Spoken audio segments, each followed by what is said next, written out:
petite usine, pas trop grande, sur laquelle on peut construire ensemble un branding. Parce que le problème en Chine, c'est que toutes les usines ont des noms Wangzhou, biotech, et ça fait pas très commercial en Europe. En Europe, vous savez, les noms, quand ça vient de Chine, moi j'adore les produits de Chine, hein, c'est devenu d'excellente qualité. Mais la mentalité européenne, quand ça vient de Chine, est-ce que c'est fiable, etc., etc. Donc, on s'est associé avec une usine chinoise, on a développé notre branding Medakit européen sur un produit de qualité.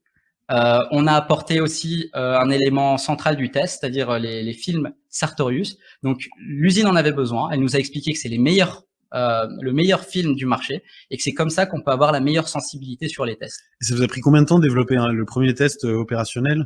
Le premier test sérologique opérationnel, c'était en mars, si je me trompe pas. D'accord, donc en un mois ou deux, vous aviez... En un mois après la fondation de la société, on avait notre produit prêt. D'accord, donc ça laisse rêveur, c'est vraiment des délais à la chinoise. C'est allé très vite, on était en période d'urgence.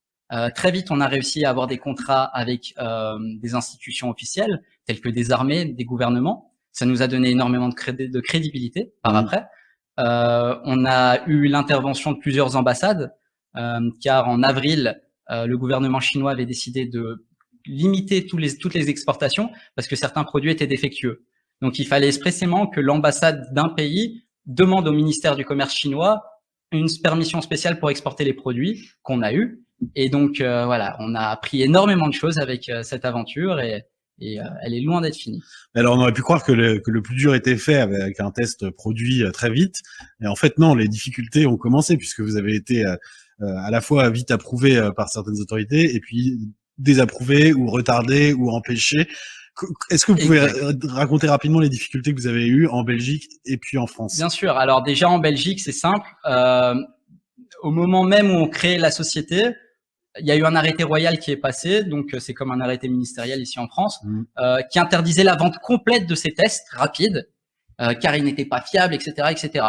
Donc moi, étant belge, et j'ai aussi d'autres nationalités, je me suis adapté à la situation. D'abord, je me suis dit, on va aller en Israël, car je suis israélien, et ça serait une fierté de pouvoir proposer des tests israéliens au monde, entre guillemets. Je me suis rendu compte que ça pouvait poser quelques problèmes par rapport à certains pays du Moyen-Orient. Donc, on a été à Hong Kong.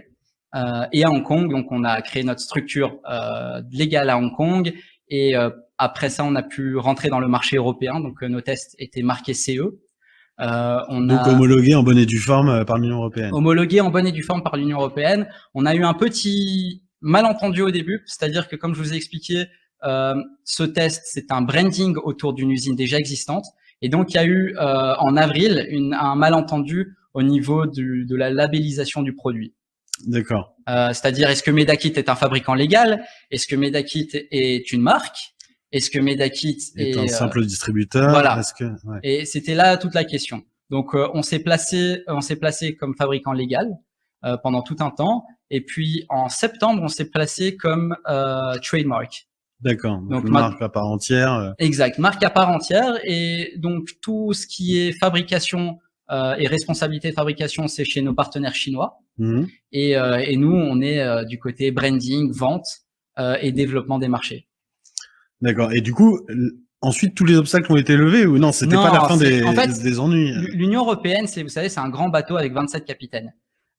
Chaque pays a ses règles. Chaque pays a décidé d'introduire une liste de produits homologués, ce qui est très bien parce qu'il y avait des produits complètement mauvais sur le marché.